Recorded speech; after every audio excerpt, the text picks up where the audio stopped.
It's really good to see you all here, all but one of you apparently. Most conferences I speak at, being the leadoff man, first session of the day is pretty much the kiss of death, because half of the people will show up and half of them will not be conscious. But you all look not only here, but semi-conscious at least. It may be true, it may not be true that nobody's tired.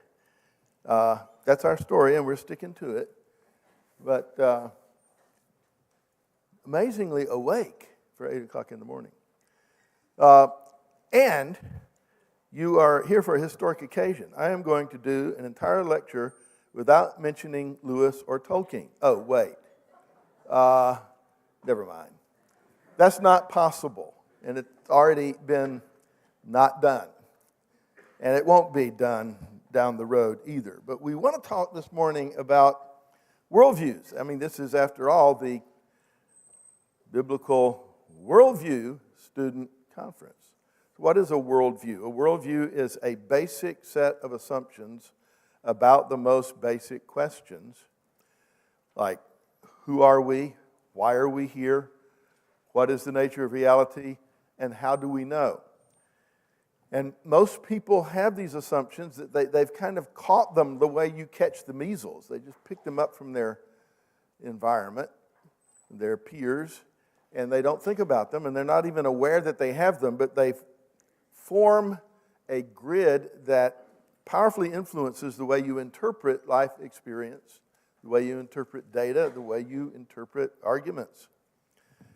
But it is possible to become aware of your worldview and to choose a worldview deliberately because you've become convinced that this indeed is the right set of assumptions to start with. And everybody has to start with assumptions. Everybody, even the most hardened atheist, is a person who lives by faith. It's simply a matter of what you're going to put your faith in. Do we put our faith in the God who is there or in something else? So I'm going to take a few minutes to just talk about some of the basic worldview options that are out there, and then we're going to look at how they show up in literature.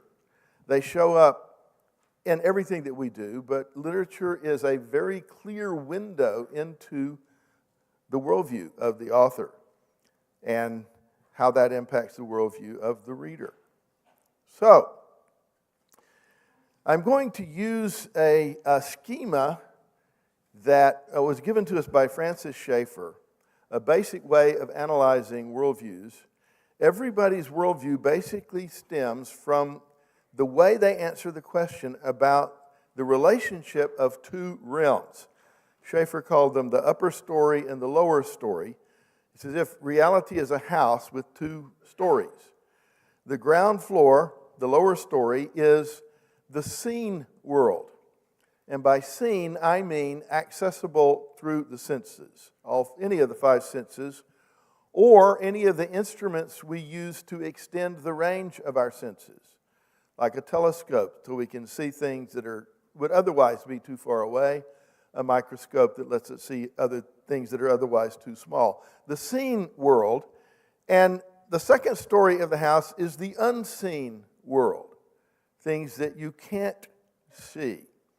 So in the seen world, we have, for example, particulars, and in the unseen world, universals. What are those? If you're not familiar with those terms that are used in philosophy, a particular is an individual concrete thing. Here is a particular microphone. And I suppose I'd better turn it off if I can, because we don't want it interfering with this one. But you know, there are lots of microphones in the world. This is a microphone. This is a microphone. And if you look at them, you know, you might wonder, how in the world is this the same as this? What justifies using the same word to refer to both of these objects? You have a particular human being, for example, me. Now, Whether I am actually a human being is a matter of some controversy. My students proposed the theory that I was actually half Vulcan and half Klingon, and that I had undergone plastic surgery to remove my brow ridges and pointed ears. And other less complimentary theories have been put forth on that, but let's just take it for granted, as for the sake of argument, that I am a human being. I'm 6'3". I weigh about 224. I have gray hair and beard that used to be brown, blue eyes, and there are 250 other human beings in the room, none of which has exactly that same set of characteristics. And yet, we call all of us human. We got black, brown, red, blonde hair. We got long, short, tall hair, tall, short people, skinny, non-skinny people, young, old, middle-aged. All different, yet we call them all people, human beings. So the universal is the individual thing. And I mean, the particular is the individual thing, and the universal is the idea of that thing which pulls all those particulars together and is the thing that they all have in common. But you can't see that. You can't touch that. If I wasn't up on this stage with this big pit between us that has a safety net in it in case anybody would fall off, I could shake your hand. You can't shake the hand of mankind. That's an idea. You can't see it. And yet, the question would be, is it real? Is there a real thing called humanity that we all participate in that justifies calling us all human beings? Or is that just an idea that we made up for convenience because certain things are somewhat similar, so we find it convenient to talk about them that way? You can only touch or see an individual, particular human being. You can't see humanity, mankind, the seen, the unseen. And every worldview can be defined or described in terms of how you relate the seen and the unseen world. And so I've depicted the Christian worldview here, where we believe that both the unseen and the seen are both real because God inhabits the unseen world and created the other things in the unseen world and created the seen world. And Christ is the bridge between the two because he's both God and man, fully God and fully man. So Christ inhabits both of those worlds, and as the mediator, gives us access to the unseen world. Now, seen and unseen has to do with more than just God and man, universals and particulars. A more meaningful way of looking at it might be meaning, facts and their meaning. A fact, you can see the fact, you can learn the fact, but what does it really mean? You can't see that. Okay? The Christian worldview affirms the reality of the seen and the unseen world and the ability of human beings to relate them. In other words, to know the meaning that goes with the fact, because God exists and God created both and understands both and has communicated with us. That gives us the key to being able to relate seen and unseen reality together so we can have life that has meaning. Now, if you remove Christ from the middle there as the mediator, you would have the worldview of Judaism or of Islam. So theistic religions, they affirm the reality of the unseen world.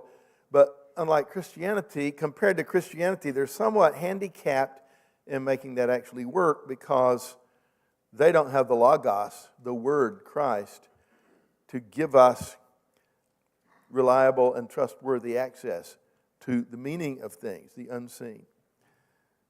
The relative, the absolute, the particular, the universal, man, God, time, eternity, facts, and meaning. The Christian worldview is a worldview in which things have meaning, but not everybody, of course, starts with that set of assumptions. If you start with the God who is there, Schaeffer says, everything makes sense. If you don't, then you're going to run into problems. Second worldview I want to mention is Platonism. Platonism has been attractive to Christians because we're surrounded by secularists who deny the existence of the second story. And Plato absolutely affirms the reality of the unseen world. And so he kind of feels like an ally, except he's not a very trustworthy ally because you can only trust him up to a point. What Platonism lacks is the doctrine of creation. And so for Plato, the real world is the unseen world, and this world of material existence is not so real. It's only a shadowy reflection of the unseen. Plato reasoned that the idea is the real thing, and the thing is only a shadow, a reflection of that. You may have read Plato's Myth of the Cave at some point, where he describes human life as human beings are like a person chained in a cave, so that we can only see the back wall of the cave. And behind us there's a fire and objects, and that those objects reflect as shadows on the back wall of the cave. And the back wall of the cave is somewhat not a perfect surface. And so what you see is what you see with your eyes, what you touch with your hands, is only a distorted image of the real thing, which is the idea. The problem with Platonism is that sounds good in theory, but how do we access those ideas? And with the denial of the doctrine of creation, you have a tendency to think the material world really doesn't matter. It's only the upper story that counts. Pantheism, you can't really do the upper story, lower story thing with pantheism because this is the worldview that says all is one. There's only one story, and what we call the lower story of the house is all pure, sheer illusion because everything is part of the oneness that is the all, which is Brahman, Atman. And, your problem is you have this illusion that you exist. That is, exist as an individual thing, individual person. And so this creates desire because you see other things that you want and you can't have them all, or if you get them, they don't really satisfy, and that leads to frustration and to pain and to suffering. And what you need to do is just get over this illusory, stupid idea that you exist as an individual person. And when you become one with the universe, then you will be at peace. And that peace is called nirvana. Minor little problem. When you get to nirvana, you don't exist as a separate individual to appreciate the fact that you're there. But that's the worldview behind Eastern religions. The American New Age movement is a kind of a mishmash of pantheism, Christianity, and paganism all mixed up together. It's not very coherent, but there's a lot of pantheism involved with that. Secularism has been, for most of recent history, the dominant worldview in the West, And it's still out there, and it's still big, and it's still very influential, although its dominance is starting to be compromised by the influx of neo-paganism, pantheism, and other non-Christian worldviews. But in secularism, it's very simple. Only the lower story is real, and the upper story doesn't exist. That is, it's not that people don't have ideas. It's not that people don't attribute meaning to certain facts, but that meaning is just something they made up in their head. It's not real. Only the fact, only the material is real. And so Schaeffer would say that non-Christians have to take a leap of faith into the upper story. He talks about this upper story leap. But it's not based on anything. In other words, you can't live without some kind of meaning or purpose. But your worldview tells you that they don't exist. That is, that there's nothing really there in terms of meaning. And so everybody just has to make up their own. And you can't criticize anybody else for the one they made up because this is equally as unreal as yours. And so tolerance becomes the only virtue, except we tolerate everything except people who actually believe that there is a real meaning that you could find or that you could miss. We don't tolerate that because that, of course, disrupts the entire worldview that we have. And most of your friends probably live in this world. They have this worldview. They don't even know it that they do. But, they just automatically reject anything that you tell them which has real universal validity because their worldview is a filter. It tells them that can't be. I remember, some years ago, when I was teaching at the University of Georgia, and one of my secular colleagues was a lady that I was witnessing to, and it was going pretty well, I thought, because she was receiving it as I was just sharing what was meaningful to me, that she could buy into if she wanted to or not. And then there came a moment when she realized I wasn't saying that at all. I was saying that Jesus is actually the way, the truth, and the life. And you either get it or you don't. And it's not just true for me, not just meaningful to me, but it's real.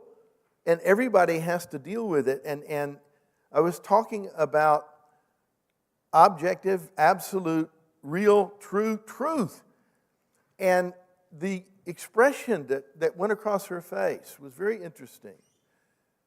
It was a momentary face of disgust, which she immediately got under control and it went away because she was too polite to actually be rude. But she was reacting to me as if it was the same reaction she would have had if I had farted or belched or done something else that was socially unacceptable. Because that's what I had done. For a secular person, it is rude and socially unacceptable for you to make an absolute truth claim. It doesn't fit their worldview, and they can't deal with it. It just can't be there. Somehow you have to get them to question the worldview itself before they can even consider whether there might be a Christ who is the way, the truth, and the life. Postmodernism. And you're asking, where's the chart? And there isn't one. Because if you're a real postmodernist, your response would be any attempt to describe reality or depict it in any way would automatically be distorting it. And so we just can't go there. We don't have, this is like relativism on steroids. Modernism which was pretty much secularism, was relativistic about anything that wasn't in the lower story. So science could give you absolute truth, but any talk about values or meaning or purpose or any of that, that was relativistic. Postmodern, so modernism was relatively relativistic, and postmodernism is more relativistic than modernism. It's like relativism on steroids. Not even science gives you absolute universal truth if you're a postmodernist, because science is now just the Western white male's way of looking at the world. That's postmodernism.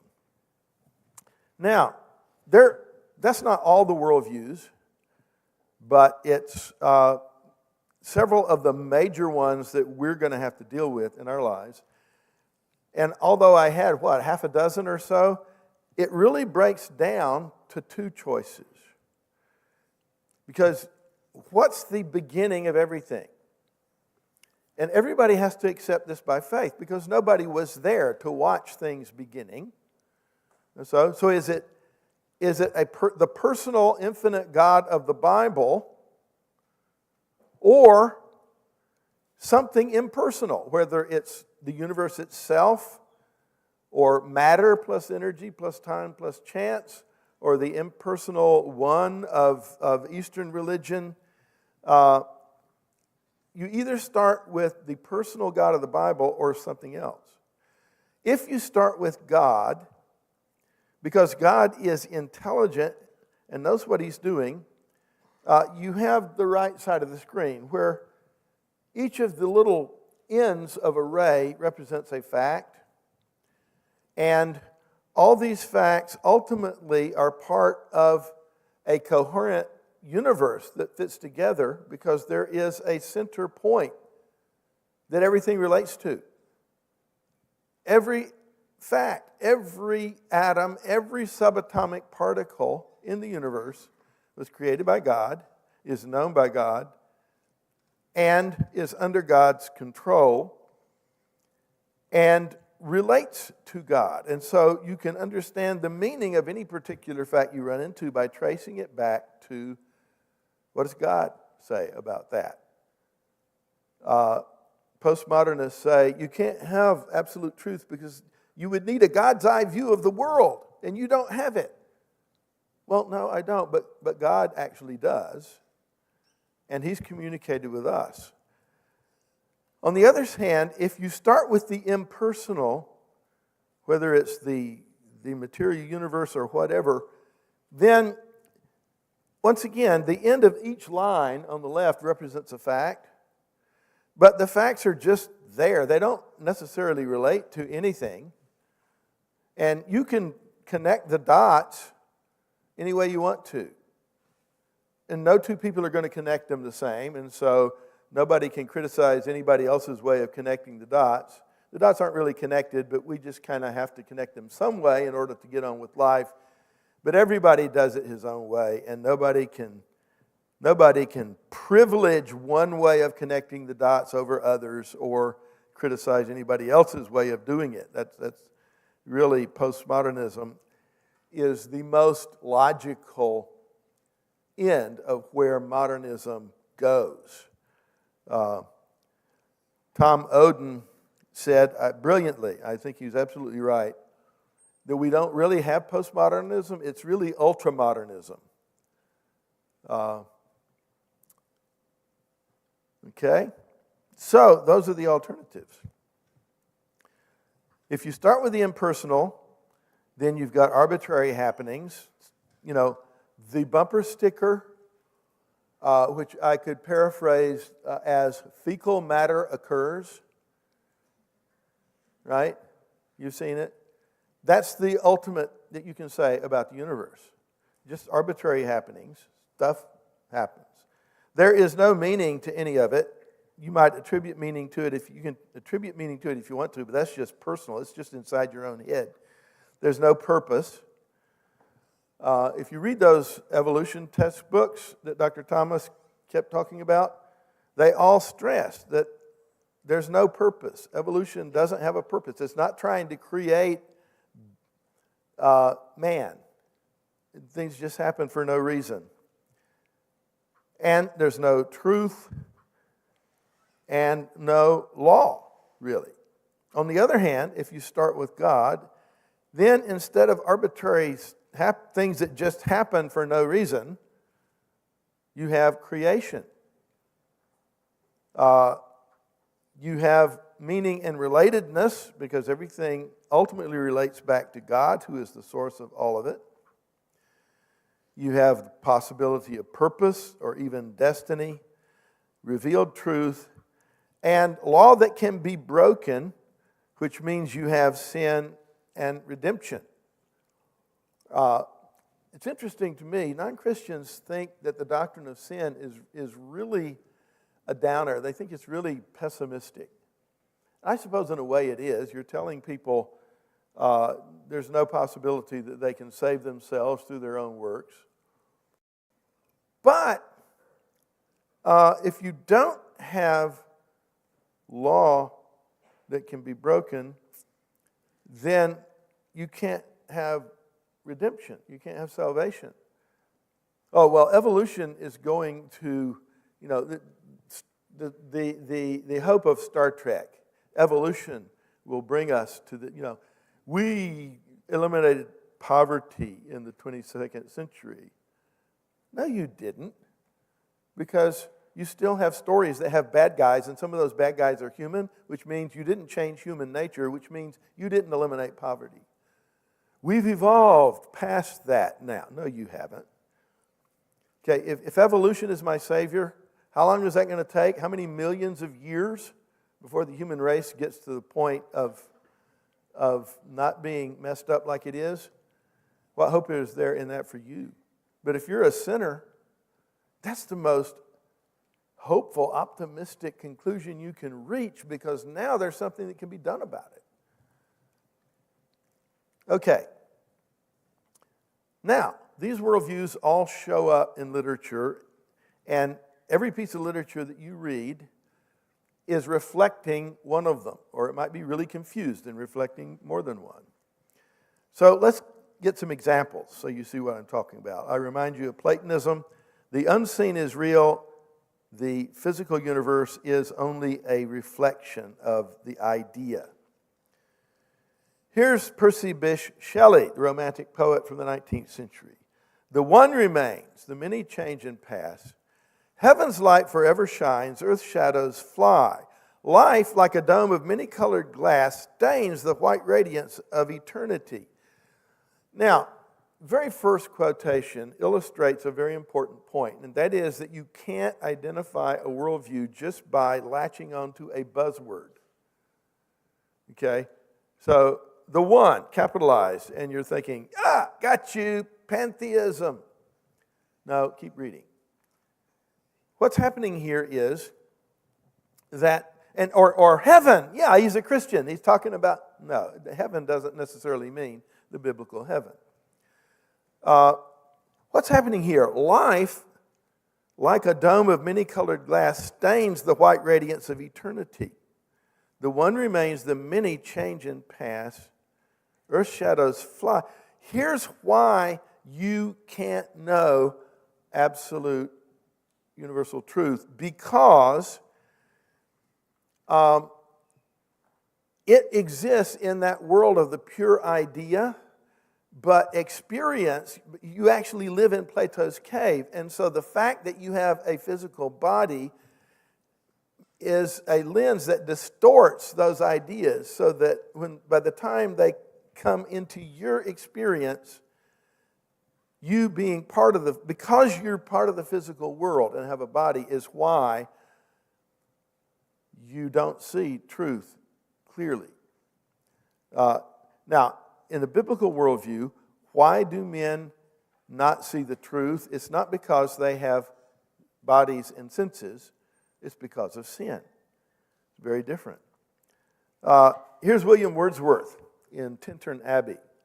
I have felt, he says, a presence that disturbs me with the joy of elevated thoughts, a sense sublime of something far more deeply interfused, whose dwelling is the light of setting suns and the round ocean and the living air, and the blue sky and in the mind of man, a motion and a spirit that impels all thinking things, all objects of all thought. And again, people read Wordsworth and it sounds spiritual, and so they think maybe it's Christianity. In fact, Wordsworth became a believer later in life. At the end of his life, Wordsworth was a very orthodox Christian. But in the earlier years when he was writing the poetry for which he was remembered, he was a kind of a mix of Platonism and pantheism. This spirit is so vague that up to this point we can't really tell what it is. But if we keep reading, it becomes clear, it comes into focus. Our birth is but a sleep and a forgetting. Okay, here's the problem. See, when your spirit lived up in the pure realm of ideas, the spiritual realm, the real world up there, it saw everything clearly and it knew the truth. But then, for some reason, it got stuck down here in this murky physical world inside of your body that has to deal with the senses. And that's what caused you to forget the truth and be as confused as you are. Our birth is but a sleep and a forgetting. The soul that rises with us, our life star, has had elsewhere its setting and cometh from afar. Not in entire forgetfulness and not in utter nakedness, but trailing clouds of glory do we come from God who is our home. And just because he uses the word God doesn't mean that he's talking about the biblical idea of God.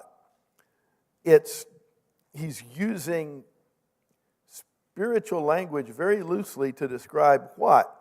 A soul that its problem is not that it rebelled against God, but that it got stuck in this material world in a body dealing with the senses. It didn't forget everything, but its vision has become clouded by the senses. That's Platonism. Heaven lies about us in our infancy because we haven't completely forgotten yet. The little baby, the innocent child, still remembers the truth, although he can't see it directly anymore.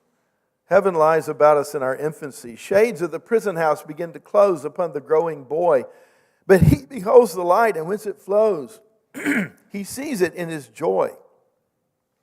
The youth who daily farther from the east must travel still is nature's priest, and by the vision splendid is on his way attended. At length the man perceives it die away and fade into the light of common day. The romanticism of childhood. What's that Greta Thunberg kid that everybody thinks is so wise because she's a child and she says this stuff? You know, this goes back to the romantics of the 19th century, this glorification of childhood, because the child is not as far removed from remembering the pure Platonic spiritual world, and the older he gets, the more it dies away. And William Wordsworth. Hey, Will, by the time you wrote this, weren't you old enough not to know what was right anymore? Question that needs to be asked. Pantheism shows up in literature. Here is the American essayist Ralph Waldo Emerson's essay, Nature. Emerson, if you take Emerson out of context, he was the greatest Christian thinker of the 19th century. If you take him in context, he's not a Christian at all. So you got to be careful with Ralph Waldo Emerson. And here he gives you a pretty clear idea of where he's coming from. Standing on the bare ground, my head bathed by the blithe air and uplifted into infinite space, all mean egotism vanishes. He doesn't mean he stops being proud. He means he stops having an ego. His self vanishes. And of course, it's the illusion of being an individual self and not just part of the one that causes all of our problems. I become a transparent eyeball. I am nothing. I see all. The currents of the universal being circulate through me. I am part or particle of God. So it's not, I am a creature in relationship to God. I am part of God. That's the pantheistic worldview. Here is a somewhat less exalted example of the same thing. The context here is, this is the shrink's office, the psychologist or psychiatrist's office, and the guy sitting on the couch and talking to his counselor. Are any of your counselors like this? Let's see. And my mother, well, she doesn't think it's good for me to think about God all the time. She thinks it's bad for my health. Nicholson, the counselor, was looking at him, studying him. I believe you said on the last tape that you were 6 when you first had a mystical experience. Is that right? I was 6 when I saw that everything was God and my hair stood up and all that, Teddy said. It was on a Sunday, I remember. My sister was only a very tiny child then. She was drinking her milk. And all of a sudden I saw that she was God and the milk was God. I mean, all she was doing is pouring God into God, if you know what I mean. Nicholson didn't say anything. Pantheism. Secularism. Lots of secularism in literature, as is not shocking in our particular period of history. So the late 19th through most of the 20th century, this is the dominant worldview. T.S. Eliot probably expressed it more clearly than anybody else.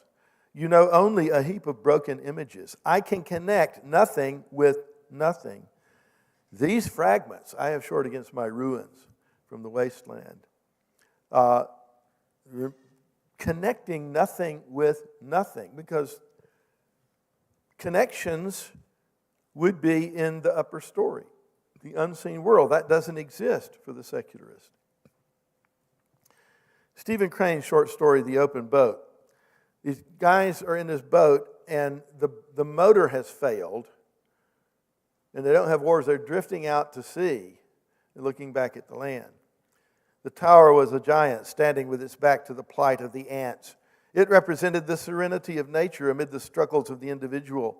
She, nature, did not seem cruel to him then, nor beneficent, nor treacherous, nor wise, but she was indifferent, flatly indifferent.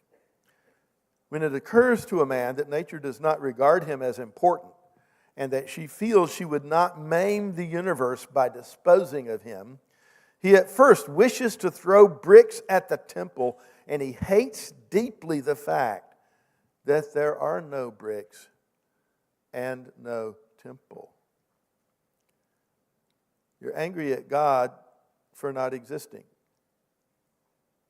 You'd be even more angry at him if he did exist and made demands on you. But I mean, it's just the meaninglessness of life. And secularists try to find meaning in the advance of science or technology or civilization, but everybody has to face the things that Reverend Miller's been talking about in the evening. Sooner or later, all that turns to ashes. And here is a person created to have a spiritual nature in relationship to God, and it's absolutely taken from him by his worldview. And the end is just madness. It's frustration, depression, rage. Back to Eliot. We are the hollow men, we are the stuffed men, leaning together, headpiece filled with straw. Alas, our dried voices when we whisper together are quiet and meaningless. Meaningless as wind in dry glass, or rat's feet over broken glass in our dry cellar. So, I mean, we try to find meaning and we write our philosophy, and all those letters, all those marks on all that paper is nothing but the bloody trail of rats' feet over broken glass in our dry cellar. T.S. Eliot, The Hollow Men. Postmodernism. This first example is actually too early to technically be postmodernism. It's theater of the absurd from the early 20th century, but it kind of is pre-postmodernism. It shows that postmodernism is coming, and that the conclusions that were known as postmodernism, starting in the 1970s, people were already reaching them because modernism and secularism had reached its end of futility. So this is from a play, Eugene Ionesco's The Bald Soprano. Mr. Smith, dogs have fleas, dogs have fleas. Mrs. Martin, cactus, coccyx, crocus, cockaded, cockroach. Mrs. Smith, in cascar, you in cascus. Mr. Martin, I'd rather lay an egg in a box than go and steal an ox. Mrs. Martin, let me gnash my teeth. Mr. Smith, crocodile. Mr. Martin, let's go and slap Ulysses. And you're thinking, that don't make no sense. You got it. That's the point. Life doesn't make sense, and so we're going to express the nonsense that is life, the senselessness of life. Wait a minute, but if by writing something that had no sense, you communicated that life doesn't make sense, doesn't that make sense, and doesn't that contradict your original idea? Oh, my goodness. Here is some actual postmodernist literature. A story called Lost in the Funhouse. Oh God, comma, I abhor self-conscious. This is so clever, right? Instead of putting a comma, we write out the word comma just to show how clever we are. Oh God, comma, I abhor self-consciousness. I despise what we have come to. I loathe our loathsome loathing, our place, this time, our situation, our loathsome art, this ditto necessary story, the blank of our lives. It's about over. Let the denouement be soon and unexpected, painless if possible, quick at least, above all soon. Now, how in the world would it ever... Now, if you wrote the word end and put a period, that would imply closure. Closure would imply boundaries and limits that have some kind of meaning. We can't go there. So, we will also cleverly not do what's expected of us in any way that would imply there is any meaning to life. Except, who doesn't know what was left out at the end of the sentence? And if you know that, aren't you making some connections that the postmodernist is trying to deny that they're possible? Oh my goodness. Let us end with some expressions of the biblical worldview to cleanse the palate. And I think that is very much needed after where we have just been. And remind yourself of the alternatives.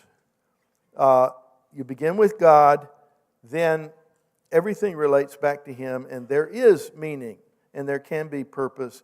You start with the impersonal, you just connect the dots. You have dots that you're just connecting arbitrarily, and nobody can say your way of connecting them is better than anybody else's. T.S. Eliot shows up.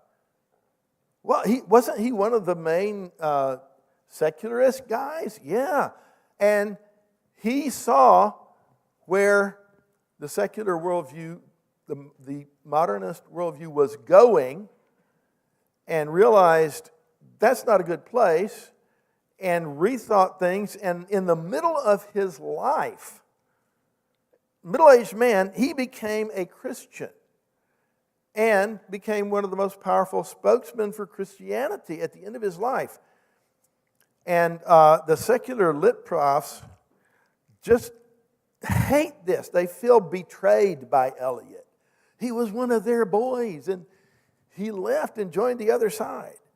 And so T.S. Eliot, a secularist who became a Christian and is one of the most interesting people for that reason in the 20th century. At the still point of the turning world, there it is, the still point of the turning world. That's what he was trying to get. At the still point of the turning world, there the dance is, where past and future are gathered, except for the point, the still point, there would be no dance, and there is only the dance. Now, if your concept of dancing is a mosh pit, you might not get what Eliot's trying to say here. He's thinking about something with order and artistry, like a waltz or something like that. We'll see what kind of dancing happens tomorrow night here and see if it fits what Eliot is saying. It'll be interesting to see. It's interesting how often the metaphor of a dance is used by Christian writers to try to express the Christian worldview of great energy, but everything has meaning because it's all related to some central point, central idea. Here's another example of that. And you've probably, some of you already figured out where it's from. Circling around the dancers was a ring of dwarfs, all dressed in their finest clothes, mostly scarlet, with fur-lined hoods and golden tassels and big furry top boots. As they circled around, they were all diligently throwing snowballs. Those are the white things that Jill had seen flying through the air. They weren't throwing them at the dancers, as silly boys might have been doing in England. They were throwing them through the dance in such perfect time with the music and with such perfect aim that if all the dancers were in exactly the right places at exactly the right moment, no one would be hit. This is called the Great Snow Dance, and it's done every year in Narnia on the first moonlit night when there is snow on the ground from the silver chair. Now, unfortunately, the Biblical Worldview Student Conference is in the summer. And so I can't make to you the challenge, because I spend a week every fall in the Rocky Mountains of Colorado with Summit Ministries. And I give this lecture to their students who are going to be there the rest of the semester, and they're definitely getting snow. And so I challenge them, when the first snow is on the ground, you guys need to perform the Narnian snow dance. And you have to take a video of it and put it on Facebook. Because if you don't take the video, it didn't happen. And I would charge you with that mission too, except you're going to be gone after tomorrow, and by the time it snows anywhere you're going to be, you won't be together. So when the snow comes, you need to gather some people and try to do this. And then hopefully you can show the video next year at the conference. But what an interesting picture of reality as seen by the Christian. Because there are steps that have meaning because of their relationship to the other steps, all coming back to a central idea and a central point. From the Fellowship of the Ring, we've already talked about this quotation. Beyond that, there was something else at work behind any design of the ring maker. I can put it no plainer than by saying that Bilbo was meant to find the ring and not by its maker. And that is an encouraging thought for all the reasons that we talked about last night. Finally, it was the unicorn who summed up what everyone was feeling. He stamped his right forehoof on the ground and neighed and then cried, "I have come home at last. This is my real country. I belong here. This is the land I've been looking for all my life, though I never knew it till now." The reason why we love the old Narnia is that sometimes it looked a little like this. "Bree-hee-hee, come further up. Come further in. C.S. Lewis, The Last Battle. I remind you of the alternatives, and that most of your peers are lost in one of those other worldviews, and that being able to join the dance that has Christ at the center really is good news. So, further up and further in. Go thou and do likewise.